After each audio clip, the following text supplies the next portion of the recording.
Então vamos já, dando início aos nossos trabalhos.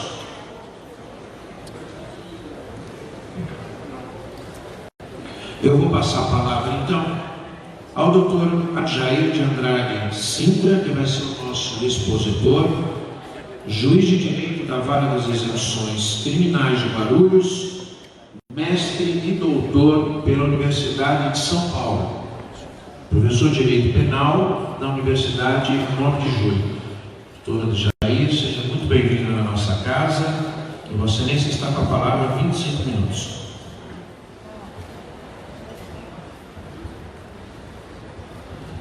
Boa noite a todos. Primeiramente agradecer pelo convite, saudar o doutor Marcos Mendes, o doutor Eduardo Ferrari, outros doutores que eu não recordo o nome no passado. Agradecer a FIB pelo evento. Bom, acho que na análise da execução penal, as mudanças, várias mudanças, mas menos polêmicas do que foi no primeiro painel do juiz de garantia, né, que é uma novidade. Na execução penal foram algumas adaptações, algumas pequenas mudanças, que a gente vai debater um pouco agora. A primeira, que para mim é bastante relevante, apesar de ser um único artigo, tudo, e foi reiterando o que o Supremo tinha acabado de julgar recentemente, é trazer a execução da multa de volta para a vara da execução penal. Um pequeno panorama. Então, antigamente, a multa, essa punição em dias multa. Antigamente, essa multa não paga, podia virar prisão. Uma reforma na década de 90, a multa não paga, não pode mais virar prisão, é dívida de valor a ser executada como outras dívidas da Fazenda Pública. E foi por assim por um tempo. Nos anos 2000, final dos anos 2000, o Superior Tribunal de Justiça, por pedidos da OAB, da Defensoria, tudo acabou unificando o entendimento que a multa não paga tinha que ser extinta por conta dessa alteração que teve na década de 90. Olha, a multa não paga vira dívida de valor, então a punibilidade dela vinha sendo extinta, não pagou a multa, extingue-se a multa, oficia a Fazenda Pública para ser cobrada como uma dívida de valor. Recentemente o Supremo julgou de maneira contrária, olha, não, mudando o entendimento já pacificado do STJ, órgão esse que dá a última palavra na lei federal, né? O Supremo mudou o entendimento do órgão que dá a última palavra na lei federal, falou, não pode ser feito isso, é uma pena, tem que ser executada pela lei, pela vara das execuções penais. Faz tanta diferença? Faz muita diferença. E por que isso aconteceu? Aonde veio essa mudança recente na questão da multa? Veio com os julgamentos das ações penais no Supremo. Então, o Supremo julgou originalmente algumas ações penais, mensalão, petrolão, e aí foram aplicadas multas milionárias. A primeira mudança nem foi nesse julgamento do Supremo, nem na lei alterada. A primeira mudança foi nos últimos decretos de indulto do presidente da República anterior.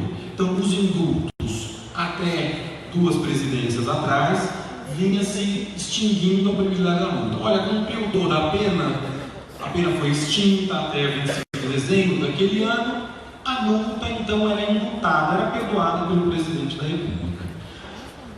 Conselho Penitenciário, os membros foi passado os membros do Ministério Público Federal, bateram então o presidente anterior e olha, não pode extinguir, não pode conceder indulto para pena de multa, porque senão, logo, os condenados do mensalão e tudo mais vão deixar de pagar essas penas de multas milionárias. E aí, o presidente anterior retirou do indulto a multa. Então, a multa não era mais perdoada nos indultos natalinos. E a consequência disso foi a briga para que essa multa voltasse a ser cobrada pela execução penal. E o Supremo acolheu esse entendimento. Falou, não, então a multa não é extinta, não acaba com o cumprimento da pena privativa de liberdade, a multa tem que ser executada em autos apartados, na vara da execução penal. Mas faz muita diferença essa pena de multa? Faz. Olha, para os tudo bem, salão? Ok, são multas grandes, multas milionárias, e há um interesse do Estado a ser cobrado essas multas. Não é a realidade de 99% dos processos. As multas são de pequeno valor, são multas de 10 dias multa, poucos reais, multas pequenas, multa de furto, multa de roubo. Ah, mas ele não vai pagar? Não, porque a pessoa praticou um furto, um roubo, um tráfico, são crimes de origem patrimonial. Ele está praticando um crime, não está matando o pai, não está matando a esposa, não está violentando, ele está praticando esse crime para uma forma de buscar valores para ele. Não vai pagar essa multa. Ah, mas se ele não paga essa multa, a lei fala que ele não vai ser preso. Não vai ser preso. Mas você continua com essa pendência por um bom período de tempo, até porque as regras de prescrição aí na Fazenda Pública são muito mais amplas do que as prescrições penais. E faz diferença ficar com essa pena de multa, já que ele não vai ser preso? Faz. Se você não encerra a sua punibilidade, se o condenado que já cumpriu a sua pena privativa de liberdade não encerra todas as outras penas, e no caso é de multa, ele não regulariza sua situação perante o Estado. Um exemplo, ele não regulariza sua situação perante o Tribunal Regional Eleitoral. Ele não pode votar. Se ele não pode votar, ele não é um cidadão por completo. Ele tem uma boa parcela da cidadania aí bloqueada. Então, ao fazer essa mudança, exigindo que a pena de multa seja executada, independente do seu valor, independente da forma, pelo juízo da execução penal, e não como uma dívida da Fazenda Pública, porque a dívida da Fazenda Pública fica lá pendente, ele tem algumas restrições, mas não restrição que atinge a sua cidadania, não uma restrição que impeça ele de participar do processo democrático e votar em alguém.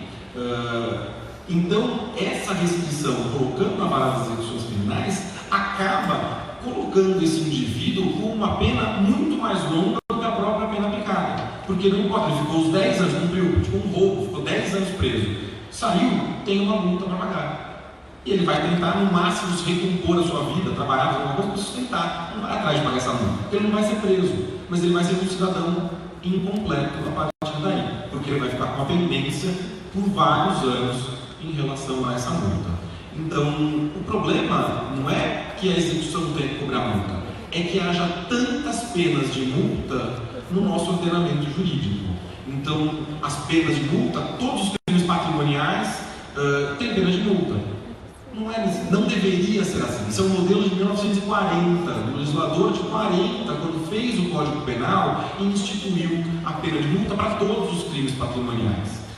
Não sei se era a realidade lá, mas certamente não é a realidade aqui. Essa pena conjunta é absolutamente desnecessária. Claro, em grandes corrupções, em grandes desvios de dinheiro, tem que ter a multa, ela tem que ser alta, ela tem que ser cobrada. Mas essas figuras políticas conseguem até fazer vaquinha via internet para conseguir os valores e pagar essa multa. Não é o condenado que praticou um furto, que cumpriu sua pena e está com essa pendência agora. Então é um pequeno artigo, mas que vai fazer uma grande diferença na vida dessas pessoas, que não vão conseguir regularizar, e dentre outras coisas, essencialmente, a sua situação perante a justiça eleitoral, não sendo mais apto a votar até a quitação dessa multa ou a prescrição dessa multa. Outras mudanças que a gente teve, que influenciam aqui na execução penal. Até então, o limite de penas a ser cumprido era de 30 anos. O legislador passou agora para esse limite de pena a ser cumprido para 40 anos. Aumentou ali em 1/3 esse limite. A princípio, viola a Constituição? Não. Talvez esbarra um pouco, que a gente tem um princípio na Constituição que a pena não pode ter caráter perpétuo. E a nossa expectativa de vida da população não é a das mais altas, principalmente a da população encarcerada, as pessoas cujo maior percentual de pessoas presas são pessoas de baixa renda, de locais humildes das cidades. Essa parcela da população tem uma expectativa de vida aí homens, principalmente, abaixo dos 60 anos de idade. Então, se você pensar alguém de 20 anos de idade foi condenado a uma pena de 40 anos de idade, a expectativa de vida dele vai ser suprida no presídio. Então, essa pena vai acabar tendo caráter perpétuo. Então, não é uma pena perpétua, mas ela atinge aí, pensando na nossa expectativa de vida, quase um caráter perpétuo. E a ideia das penas é que elas ressocializem os indivíduos, né? Uma das funções da pena, claro, é a punição, mas a ideia é a ressocialização. Agora, alguém que não vai ter vida mais depois de sair do presídio, não vai ter uma longa expectativa, não tem mais a razão de ser ressocializado. Ele vai cumprir, vai passar toda a sua vida praticamente encarcerado. Então, apesar de não confrontar a Constituição diretamente, esbarra aí no limite da expectativa de vida. Outras mudanças que teve aí já de menor grau, a primeira, ambas nos benefícios da execução penal, livramento condicional e progressão de regime. O livramento condicional não houve muita alteração, na verdade ele só separou, ele destrinchou o que estava num artigo só, ainda um percentual de pena a ser cumprido para ganhar o livramento condicional. O que ele incluiu foi que não pode ter falta grave nos últimos 12 meses. Vai mais de acordo com a súmula do STJ, falando que a falta grave não interrompe a contagem de prazo para o livramento condicional. O problema é que o artigo manteve dois incisos contraditórios. Então, para ele ter o livramento condicional, ele tem que ter um bom comportamento durante a execução da pena. E no B, não cometimento de falta grave nos últimos 12 meses. Então, a falta grave ele não pode ter nos 12 meses ou durante o cumprimento da execução da pena. Ele tem que ter bom comportamento durante todo o cumprimento da execução da pena, mas a falta só não pode ser nos 12 últimos meses. Fica contraditório. Um dos dois incisos, um dos dois itens aqui, a letra A e a letra B, tem que ser ignorada. Se eu falar que não pode ter falta grave nos últimos 12 meses, eu estou autorizando que ele não tenha bom comportamento carcerário anterior aos 12 meses. E se eu falar que não, tem que ter bom comportamento carcerário durante a execução da pena, então não é limitado aos últimos 12 meses. Eles são contraditórios em si, um dos dois não tem como ser aplicado. Desculpa, eu estou acelerando porque tem bastante coisa, o horário já está avançado e tudo. Se eu não acelerar um pouco, a gente não vai tratar de todo o tema. A outra parte que foi alterada foi a progressão de regime. Lá atrás, há vários anos, umas décadas atrás, a progressão de regime dava-se com uma fração exclusiva, de 1/6 do cumprimento de pena. Cumprir 1/6 progride, independentemente de qual crime que se tinha. A lei dos crimes hediondos olha para estes crimes que estão elencados nesta lei, não se pode progredir de regime. Isso em 90. Em 2006, o Supremo falou, olha, não, isso viola o princípio da individualização da pena, a gente não pode proibir a progressão de regime. Então, o legislador veio e trouxe duas frações novas. Então, os 2/5 para quem é primário e praticou crime hediondo, e 3/5 para o reincidente que tenha praticado crime hediondo. Agora, o legislador mudou as frações e trouxe, deixou de ser 1/6, 2/5 e trouxe percentuais novos: 16%, 20%, 5%, 30%, 50%, 60%. Não vou falar qual é cada um, depois você pode se analisar depois, não vou gastar o tempo com isso. Mas a ideia foi seguindo até essa orientação do julgado do Supremo Tribunal Federal, quando falou, olha, a proibição da progressão de regime viola a individualização da pena. Nesse caso, tudo bem no legislador. Por quê? Porque ele exerceu essa garantia da individualização da pena. Eu falei, como era há 20 anos atrás, que todos os crimes progridem 40 anos atrás, todos os crimes progridem de regime 1/6 da pena, eu estou violando a ideia da individualização da pena no âmbito da execução penal. Então, tratar todos os delitos, independente da gravidade, da mesma forma, é não tratar de maneira individualizada. Quando o legislador vem e traz, olha, para crime sem violência primária, para 16%, para crime com violência, tanto sem violência, mas reincidente, é 20%, e vai fazendo um escalonamento. Isso se adequa ao princípio constitucional da individualização da pena. É justo, quem praticou crimes menos graves tem que conseguir conquistar sua liberdade mais rápido do que aquele que praticou um crime mais grave e certamente precisaria de mais tempo para se ressocializar, né? Imaginando que o nosso Estado conseguisse efetivamente ressocializar alguém, que ele está no mundo das ideias e não da realidade prática dos nossos presídios. Mas imaginando que isso seja possível, que eu consiga trabalhar com a ressocialização, claro que a pessoa que violou uma norma menos relevante, menos grave, se ressocializa mais rápido. E aquele que praticou um delito de maior intensidade demanda um esforço maior do Estado para atingir a sua ressocialização. Então, esse ponto, além do legislador andou muito bem, tratando com um escalonamento bem mais amplo, a ideia da progressão de regime.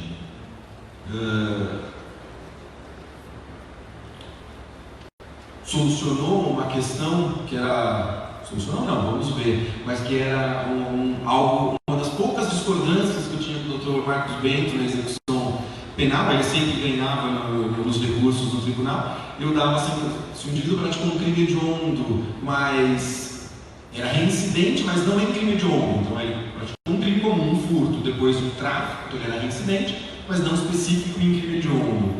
E então eu entendia que a fração era de 2/5, que os 3/5 da lei do hediondo seria exclusivamente para um reincidente específico em crime hediondo. Então, as poucas divergências nossas, o Dr. Marcos Bento recorria sempre e ganha na absoluta maioria das vezes, mas agora há uma nova redação, quando ele fala em 40%, 60%, e aí ele fala para o reincidente em crime hediondo. Agora, vamos ver como é que vai ficar esse novo entendimento, se mudou mesmo ou não. Junto com isso, aqui já não é uma grande mudança, ao contrário do livramento constitucional, onde não fala em interrupção pela falta grave, o legislador trouxe para a progressão de regime expressamente a interrupção da contagem do tempo, da contagem do lapso, no caso da prática de falta grave. Mas aqui também ele só colocou na lei o que já era um entendimento pacífico do Superior Tribunal de Justiça e do Supremo Tribunal Federal. Bom, outras questões que são colocadas, teve algumas alterações, mas não muito específicas. Teve alteração no prazo de internação no regime disciplinar diferenciado, foi ampliado até por conta desse combate à criminalidade organizada. Agora, na virada do ano anterior, do ano retrasado, do ano passado, vários membros de facções criminosas aqui de São Paulo foram encaminhados para presídios federais, tudo mais. Então veio nessa expectativa aí de um maior combate, e aí em alguns pontos exige a transferência do sentenciado, que era uma possibilidade, agora seria obrigatória a transferência de alguns sentenciados para presídios federais. A obrigatoriedade eu acho um pouco complicado, eu acho que interfere um pouco aí no âmbito federativo. Eu acho que essa transferência seria de forma mais colaborativa para ajudar. Então a União tem presídios de segurança máxima em algumas localidades do país, e aí o Estado que achasse necessário pediria esse auxílio até para deslocar essa pessoa para mais distante, para que haja menos contato. Acho que a obrigatoriedade não me parece muito correta, mas a ampliação do tempo não vejo muito contra. Era algo que já vinha sendo debatido, era algo que já parecia que ia acontecer de qualquer jeito. Agora a limitação vai passar para 3 anos dessa internação. Por fim, que eu ia colocar aqui, também é um pequeno detalhe que já vem sendo colocado em prática, mas não estava expresso. Foi criado aqui na lei, já era um projeto mais administrativo, não tão expressamente com todas as definições legais, é feito um banco de cadastro genético agora para todos os que tenham praticado crimes hediondos. Então, isso já estava sendo feito desde antes desse projeto, o banco já existia, a coleta de dados genéticos já estava sendo feita, já existia, aqui um dos presídios da cidade já tem sido feito, que é de crime sexual, já vinha sendo feita há alguns meses, há bastante tempo, mas a lei criou uma figura específica para tratar um problema que eventualmente pudesse surgir, já tinha surgido em alguns casos. Porque como é feita a coleta? O indivíduo é levado até uma sala, um posto de atendimento médico na unidade prisional, onde está uma equipe dessa área do Estado que está fazendo esse cadastro no Banco Nacional, é entregue para ele, olha, está aqui uma fitinha, você põe embaixo da língua, raspa na bochecha e devolve, e é feito o exame. E alguns presos se recusavam a fazer isso. A lei incluiu aí a figura, um elemento novo, uma nova modalidade de falta de natureza grave, que é a recusa em dar o material genético, a recusa em participar do programa de coleta de dados genéticos. Isso vai ter em algum momento que ser confrontado, porque a Constituição garante o direito ao silêncio, de onde se extrai a garantia ao direito da não autoincriminação. Então eu tenho o direito de não produzir provas contra mim mesmo, e ao dar o meu material genético, eu eventualmente posso estar dando prova contra mim mesmo, caso eu esteja sendo acusado por outros crimes, ou possa ser identificado como autor de outros crimes. Ao mesmo tempo, a doutrina e a jurisprudência sempre entendeu que o direito de não autoincriminação não correspondia ao direito de identificação. Eu posso mentir que eu não matei, que eu estava no bar, que eu estava no jogo de futebol, mas eu não posso mentir quem eu sou. Não, meu nome é direito, eu não posso falar que eu sou o João da Silva. E essa parte, se eu mentir, eu posso estar sendo acusado da prática de um crime. Mas a não autoincriminação seria do fato. Eu posso silenciar ou mentir em relação ao fato. Aqui eu estou no meio das duas coisas. Eu tenho uma questão que a identidade genética é uma identificação, eu estou me identificando, mas ao mesmo tempo, ao me identificar com o meu material genético, eu posso estar me auto-incriminando em algum outro tipo de caso, algum outro tipo de crime que ainda não estou sendo investigado, nem estivesse sendo investigado. Então, aqui certamente vai ter uma discussão aí doutrinária e jurisprudencial a ser resolvida futuramente pelas cortes superiores. Eu tentei ser o mais breve possível para dar tempo para os debatedores, mas eu acho que esses são as grandes alterações do pacote de crime para a execução penal. Eu agradeço a todos pela atenção e pelo convite também.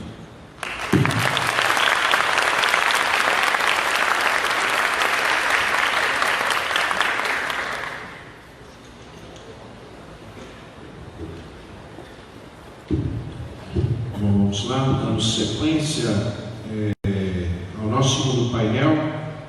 Eu passo a palavra ao Dr. Marcos Bento da Silva, promotor de justiça das execuções criminais de Guarulhos. Dr. Marcos Bento da Silva é promotor em Guarulhos com atribuições nas execuções criminais e corregedoria dos presídios e da Polícia Judiciária da comarca de Guarulhos. O promotor de justiça em Itapetininga, São Pedro e Campo Paulista e é formado pela Faculdade de Direito da Universidade Mackenzie. Mais uma vez é um prazer ter o amigo aqui conosco na nossa faculdade, e Vossa Excelência tem a palavra por 25 minutos. Boa noite a todos. Gostaria de saudar a Escola Superior do Ministério Público, na pessoa do Dr.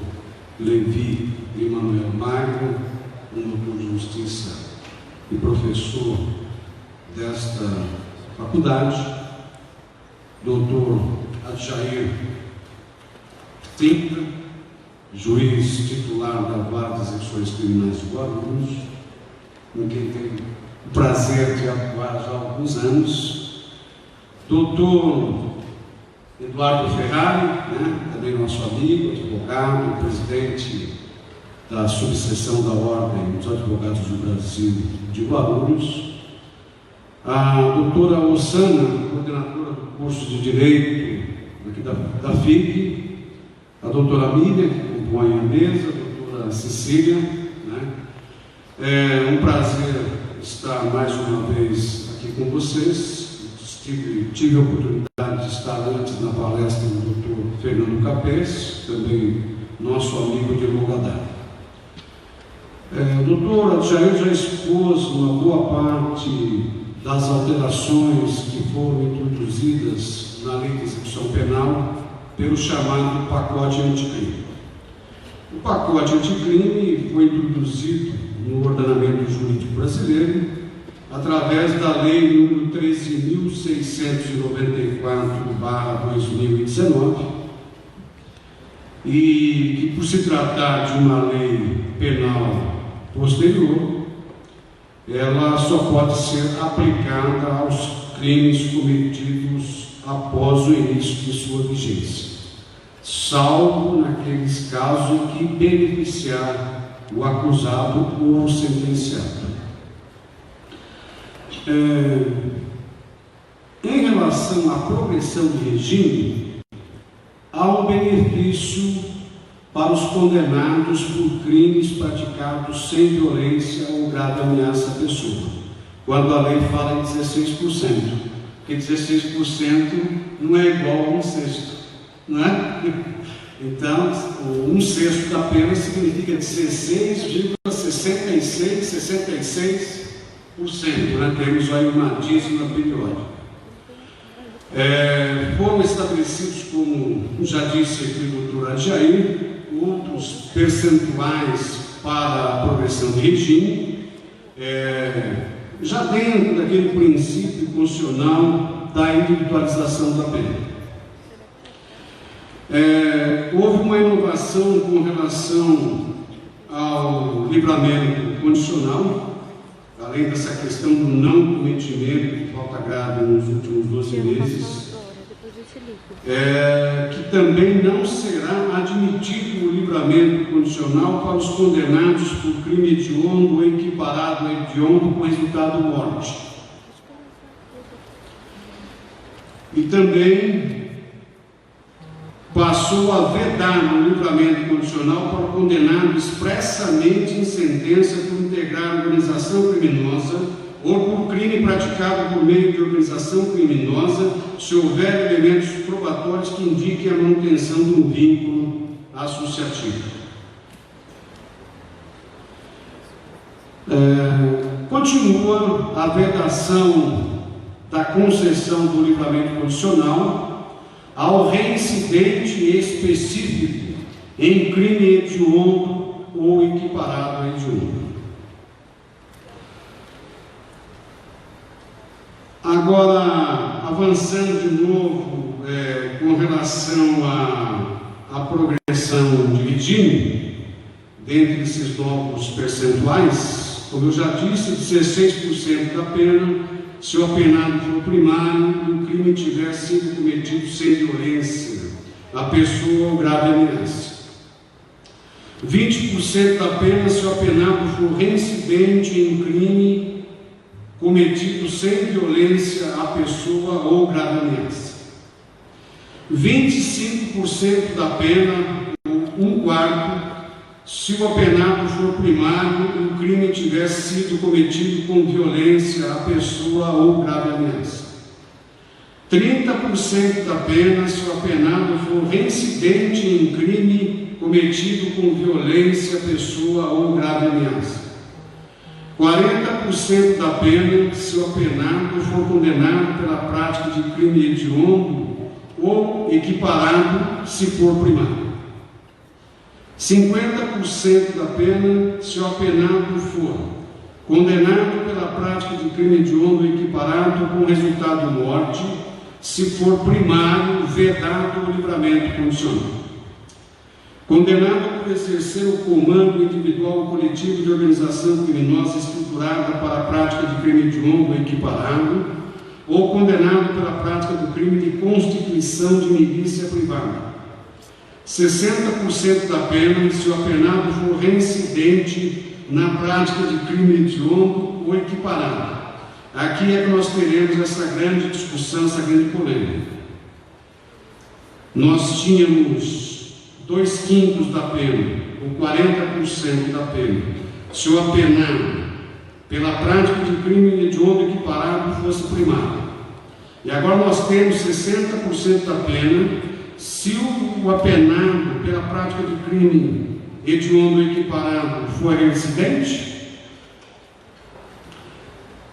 Qualquer tipo de reincidência anterior,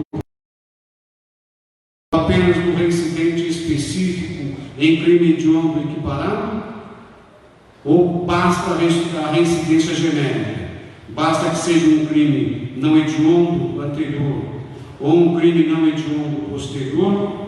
Essa será mais uma discussão a ser discutida nos tribunais, dirimida pelos tribunais, porque gerou uma certa confusão, porque esse objetivo do pacote anticrime é endurecer ainda mais o combate à criminalidade.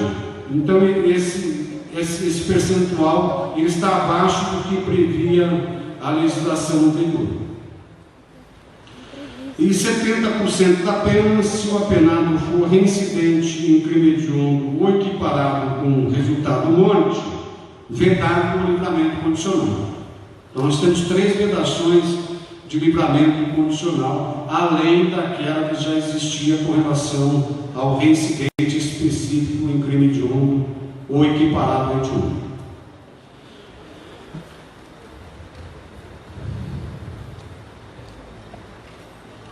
Uma outra questão que tem a ver também com o condenado pela prática de crime hediondo com resultado morte,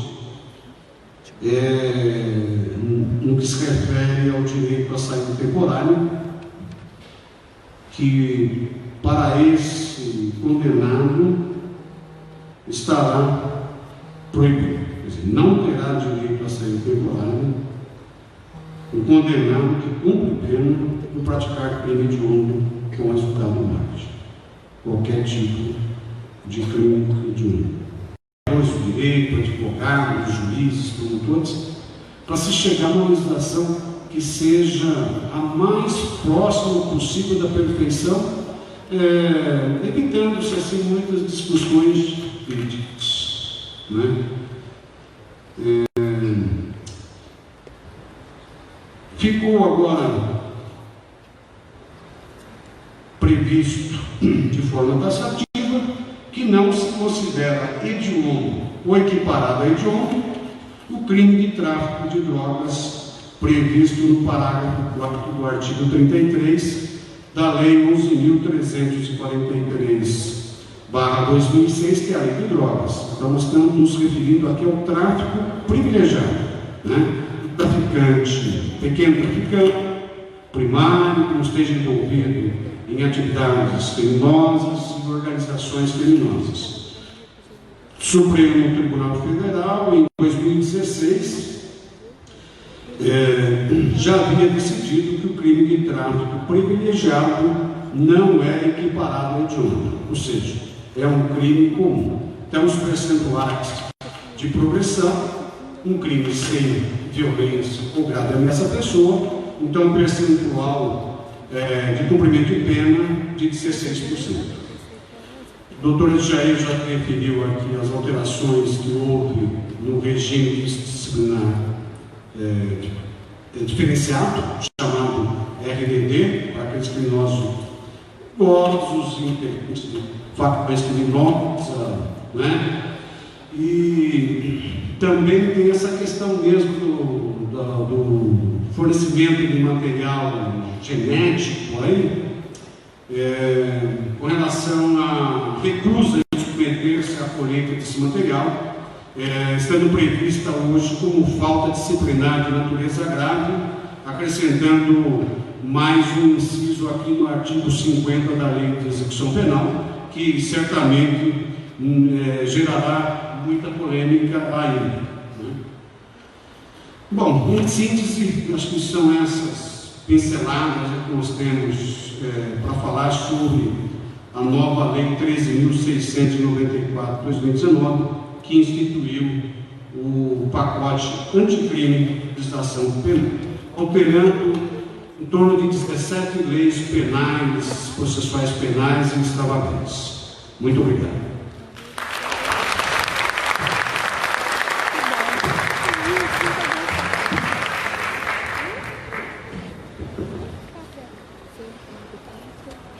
E para finalizar então o nosso segundo painel, eu vou passar a palavra ao Dr. Eduardo Ferrari Geraldes, presidente, portanto, da 57ª sessão OAB Guarulhos. O Dr. Eduardo Ferrari Geraldes, portanto, presidente da nossa subseção de Guarulhos, é advogado criminalista, graduado pela FIB-UNIMED, associado ao IBCCRIM, Instituto Brasileiro de Ciências Criminais, foi presidente da Comissão de Direito e Prerrogativas da OAB, Guarulhos, diretor adjunto de Ética Profissional e Prerrogativas da OAB. É especialista em Direito Penal e Processo Penal pelas Faculdades Metropolitanas Unidas. Também lhe vou dar boas-vindas, porque já é alguém da nossa casa, não é? E, mas, de qualquer maneira, mais uma vez, sejam bem-vindos, bem-vindo. Dr. Ferrari ajudou a montar todo esse simpósio, muito carinho, né? Sempre, nós vamos ter dia 9, 10 e 11. Vocês devem imaginar que não seja fácil, por conta de datas, quando um pode, outro não pode, enfim, é realmente um problema equacionar essas planilhas. Mas, Dr. Eduardo, enfim, eu e ele penamos um pouquinho, mas conseguimos chegar a bom termo. Então, Dr. Eduardo está com a palavra. Obrigado, professor. No final dá tudo certo, professor. Bom, quero saudar aqui agora a nossa mesa florida, feminina, professora Osana, professora Miriam, professora Cecília, e também saudar o nosso palestrante, doutora Dejair, doutor Marcos Bento, debatedor pelo Ministério Público, e o nosso mestre, professor Levi. Muito bem. Eu vou discordar um pouquinho, né? Como sempre, a advocacia vai estar sempre ali discordando e vou pontuar algumas coisas, porque essa legislação perdeu a oportunidade de fazer grandes correções voltadas para a ressocialização. Importante que se diga, vou passar um panorama do entendimento que temos a respeito da legislação, que é a Lei de Execuções Penais, e ela tem em sua natureza e seu espírito o cumprimento da pena de uma forma harmonizada. O preso ele já está lá hostilizado, já está segregado, já está extraído do seu ambiente, do seu habitat natural, e está ali sujeito às regras e às disciplinas do poder estatal. E a lei veio justamente para que ele pudesse cumprir a pena dele de uma forma natural, de uma forma harmônica, com o foco principal voltado à ressocialização. E a mim, me parece muito oposto à colocação da nova legislação, a 13.964 de 2019, que fez ali alguns reparos na lei de execução penal, porque ela ainda insiste, agora mais ainda, na questão da prisão, do encarceramento. Para vocês terem uma ideia, que o problema é gigantesco, hoje nós temos no Brasil 758.676 presos. A capacidade que o Estado brasileiro tem de acomodar todos eles é um pouquinho menos a mais que a metade, são 461.026 vagas. E nós observamos aqui na fala do Dr. Adejair, na fala do Dr. Marcos Bento, que a legislação fez o quê? Piorou ainda mais a possibilidade de ressocialização. Isso, ao nosso ver, vai em total descontrole a questão principal que se baseia na legislação de execução penal, que são os direitos humanos.